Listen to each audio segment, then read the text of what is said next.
Zotiroj, Richard Grenell është parë në jug të Shqipërisë këto ditë, teksa pikërisht në të njëjtin vend po pushon edhe kryeministri Edi Rama, ku ky fundit është sjell edhe sikur nuk po ndodh asgjë në vend. Në këtë rast a shikoni se Grenelli mund të ketë ardhur me misione të caktuara, edhe pse tashmë nuk i ka më ato shërbime të administratës së Donald Trump. Në këtë rast a mendoni se mund të ketë një pazar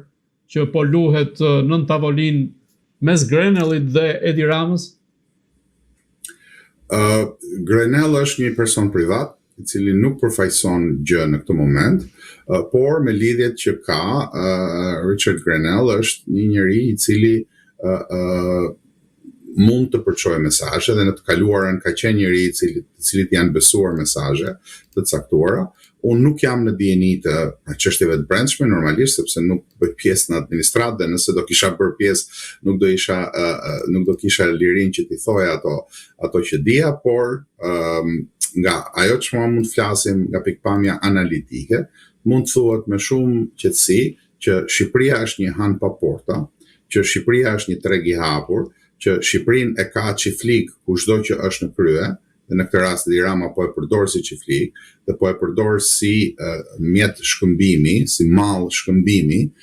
për interesat e veta, është i aftë të shes gjithçka këdo, deri tokën shqiptare nuk e ka problem fare, por deri dhe njerëzit e vet afër, deri dhe familjen e vet, vetëm për të mbajtur pushtetin. Është Edi Rama, kështu është Ali Berisha, kështu janë të gjithë kështu. Këta thjesht përpiqen të mbijetojnë në këtë lojë që të kenë pushtetin, që të vazhdoj ky pushtet deri në fund. Nuk kanë asnjë lloj parimi dhe si pasojë Grenell vjen dhe gjen në Shqipëri politikanë të cilët nuk kanë interes shtetin e vet, dhe të jeni të sigurt që çdo shtetari huaj, çdo njeri që punon për një shtet huaj, një shtet normal flitet, aq më shumë për Shtetet e Bashkuara të Amerikës, nuk ka pik respekti, kur far respekti për këta të cilët shesin vendin e tyre. I përdorin,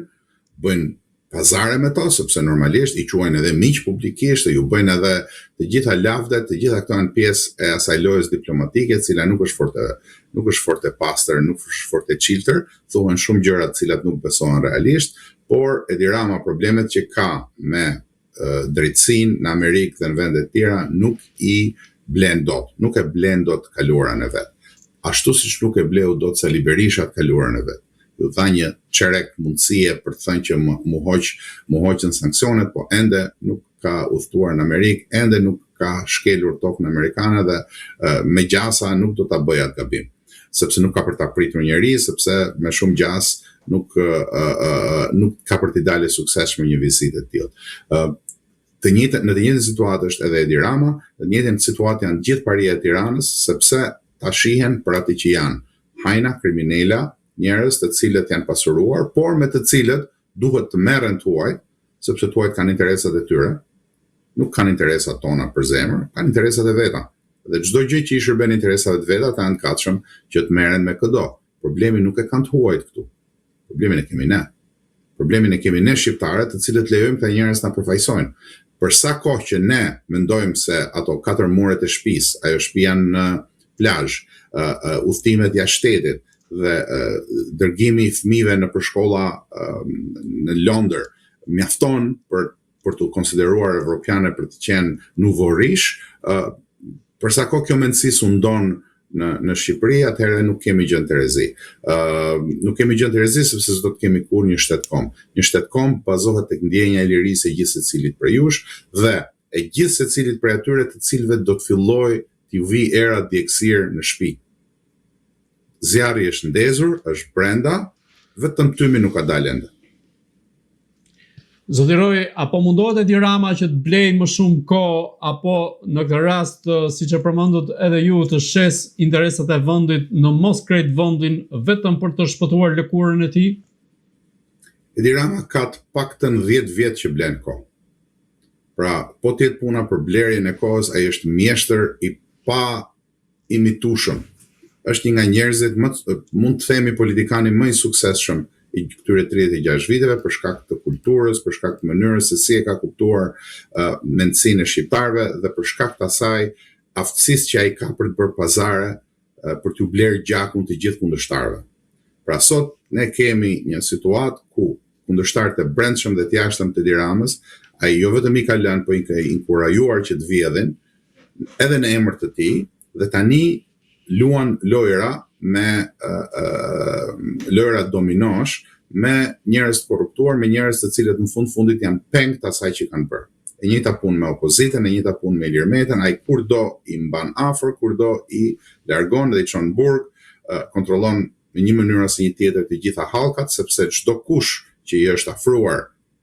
anës publike, punës publike në Shqipëri, e ka gjakun në shitje. Për sa kohë që këta e kanë gjakun në shitje, Edi Rama është mjeshtër i shitblerjes tyre. Ndaj dhe unë po e përsëris për të disatën herë. Ata që janë realisht shqiptarë, ata që nuk e shohin veten si pjesë e llumit të Parisit, të Tiranës, që jeton në qendrën e parë, në unazën e parë, ata duhet që ta ndjejnë këtë punë më fort se sa të tjerë, duhet ta shohin që pavarësisht se mund t'ju vinë para nga jashtë, pavarësisht se mund të mendojnë që kanë fituar në këtë lojën e pislokut të brendshëm, fituesit e vetëm janë paria. Të gjithë të tjerët janë humbës, dhe humbës me diferencë të thellë, ndaj dhe duhet rebelohen, duhet të dalin dhe të mos i lënë vetëm ata njerëz. Zoti Roy, para pak ditësh ka pasur një deklaratë të biznesmenit Alabarit, pra i cili do investonte në portin e Durrësit, i cili theksoi se përpjekja e tij për të investuar, pra ka qenë një gabim në portin e Durrësit. Në këtë rast ka pasur më parë edhe një reagim nga ana e kreut të Dhomës Amerikane të Tregtisë kundrejt qeverisë shqiptare në mënyrën se si po e menaxhonte portin e Durrësit. Në këtë rast a mendoni se mund të ketë po themi një dosje shtesë kundrejt Edi Ramës nisur nga kjo nyje mjaft strategjike, duhet thënë, jo vetëm për Shqipërinë, por edhe për rajonin? Unë do thoja që pikës pari ato që ka thot Dhoma e Tregtisë shqiptar-amerikane duhen dëgjuar me kujdes, dhe sepse janë të bazuar në njohjen e disa fakteve të brendshme. Dhoma shqiptar-amerikane e Tregtisë ka shumë lidhje me shumë nivele të qeverisjes në Shqipëri, qoftë në nivelin qendror, qoftë në nivelin lokal, pra informacioni që ata kanë në dijenin time është i plot. Pra, nëse kemi një denoncim të dhomës tregtare shqiptar-amerikane, ai denoncim duhet marrë seriozisht. Nuk ka nevojë për këtë denoncim, për ta ditur që porti i Durrësit është lopa që mielin grupet kriminale në Shqipëri, sepse normalisht që posti i dytë më i rëndësishëm në Shqipëri është thjesht drejtori i portit Durrësit. I pari është thjesht kryeministër, posti i dytë është drejtori i portit Durrësit. Sepse në portin e Durrësit hyn të gjitha pislliqet, nëse duam ta themi me një shprehje pak më popullore, hyn banania madhe në portin e Durrësit. Ne pas kemi qenë një popull që dashurojmë banane dhe marrim ton banane dhe i konsumojmë, pavarësisht se numri i popullsisë bie, numri i bananeve rritet. Kështu që kemi dashuri të çuditshme për bananet dhe të gjitha kalojnë nga porti i Durrësit, të gjitha kalojnë me dijeninë e autoriteteve, të gjitha kalojnë me dijeninë e atyre që janë në krye të ligjit dhe të gjitha pasurohen, të gjitha bëjnë pallate, të gjitha i pastrojnë paratë në mënyrë krejt të ditshme të hapur, sepse në Tiranë pavarësisht se nuk ka më banor, se nuk ka më blerës, se normalisht që është përgjysmuar Shqipëria, pavarësisht se ka më shumë të huaj nga njëherë në rrugët e Tiranës se ka shqiptar, vazhdon dhe ndërtohet me ritme të tmerrshme. Këto para dalin, gjitha origjinojnë në tregtinë e bananes që vjen nga porti i Durrësit. Dhe për portin e Durrësit janë bërë luftra dhe vriten njerëz në grupet kriminale, pavarësisht se media nuk i evidenton ato çfarë kanë mbrapa këto atentatet e shumta që ndodhin her pas here në Shqipëri. Çështja e portit Durrësit, mbyllja e portit që ka ekzistuar për mijëra vitesh dhe transferimi i tij në Porto Romano është një pjesë tjetër e tradhtisë kombëtare të kësaj parie, cila ka filluar me Sali Berishën dhe po e përfundon Edi Rama. Këta janë të gjithë në tavë në punë, kanë bërë një gjë që nuk i intereson as pak shqiptarëve, e kanë justifikuar me budallallëqe nga më të shumtat, dikur Sali Berisha thonte ky do të jetë porti i Kosovës, e të tjera, ndërkohë që dhëndri dhe e bia ti blenin toka ndej e të tjera për llogaritë i nipit të Serbisë e të tjera. Pra, sot është vazhdimësia e kësaj. Edi Rama vetëm se ka vazhduar në këtë rrugë dhe praktikisht mbyllja e një porti me kalata me numër kalata shumë të madh, domethënë me një numër normal kalatash, tani nuk më kujtohen shifrat eksakte, por është të paktën 3-4 fish më pak porti i ri se sa porti i vjetër, që nuk ka vend ku të rri.